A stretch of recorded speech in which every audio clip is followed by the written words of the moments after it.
let's talk about the current state of the Orange County housing market, because there's been a lot of noise out there about foreclosures, market crashes, and buyer demand. As we step into Q4 2025, let's give you real-time information with real data and try to keep it informative, and let's make it a little fun too. First and foremost, foreclosures, they're not flooding the market. Many people assume that because affordability has been tough, we're heading for a repeat of the Great Recession with a wave of foreclosures. That could not be further from the truth, as this is probably my third or fourth video with similar comments over the last year. Back in 2008, there were over 5,000 distressed homes available in all of Orange County. Today, drumroll please, there are only 8. You heard me correctly. There are a total of 4 foreclosures and 4 short sales. That's it.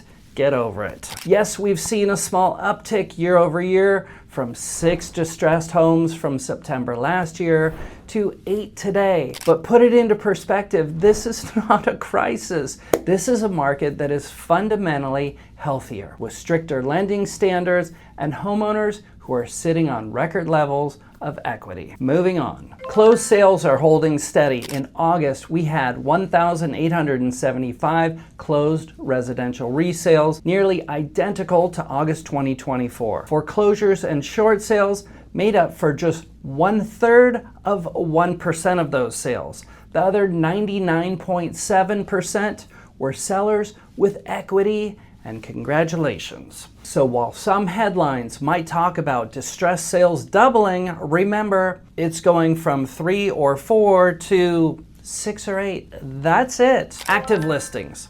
Shocker alert, everybody is talking about climbing inventory. Well guys, guess what? Inventory is dropping.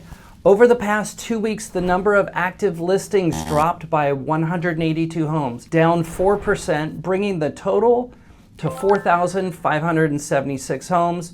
That's in total across all of Orange County. That's the lowest level since May of this year. For comparison, last year at this time, there were 3,666 homes on the market, 20% fewer than today. And if we were to look back pre-COVID, the 3-year average was more than 6,400 homes on the market. So even now, inventory, it's still tight compared to historical norms. Shifting gears to buyer demand, it's starting to thaw. So what does this mean? Pending sales ticked up by 18 in the past 2 weeks.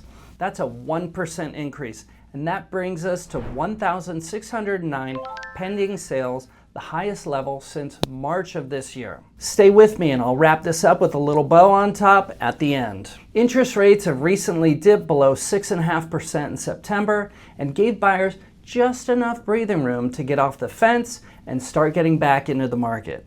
And if rates continue to move closer to that 6% in the months ahead, expect demand to continue climbing further as more and more buyers continue to enter back into the market. So how does all that translate to market time, aka days on market, from the moment we go active for sale with your home to when you go under contract with the buyer? The answer is slightly faster. With fewer homes available and demand up slightly, the expected market time has dropped from 90 days to 85 days. Last year it was 71 days, so today's market is still a little slower than last year, but definitely nowhere near the market crash timelines. Furthermore, pre-COVID averages were around 86 days, so what we're seeing right now, it's actually a very normal market. Okay, so who wants to talk about the luxury market? The luxury segment, which includes homes priced above $2.5 million, has also picked up speed.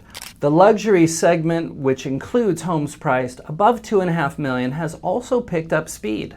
Luxury demand increased by 13% in the last 2 weeks, and inventory has also dipped slightly. Homes priced between $2.5 million to $4 million now average at about 148 days on market. Homes priced $4 million to $6 million, they're at 188 days on market. And homes over $6 million have come down from a whopping 447 days to 334 days on market. Luxury is still longer play, but it's moving in the right direction. So here's the bottom line. There is no foreclosure crisis now or coming anytime soon. Inventory still remains historically low but healthier than last year. Demand is slowly increasing as rates ease, and the market times, they're stabilizing back towards normal. If you are a seller, that means pricing and presentation matter more than ever.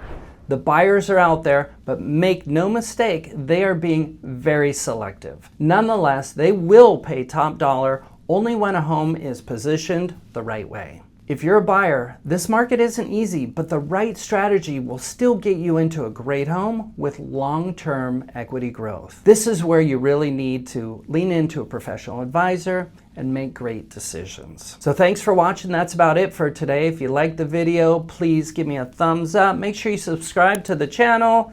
And if you have any questions or comments, send them down below or shoot me a DM if you'd like to hear specific information or have questions for me. I'd love to hear from you. Other than that, have a great day. We'll talk to you soon.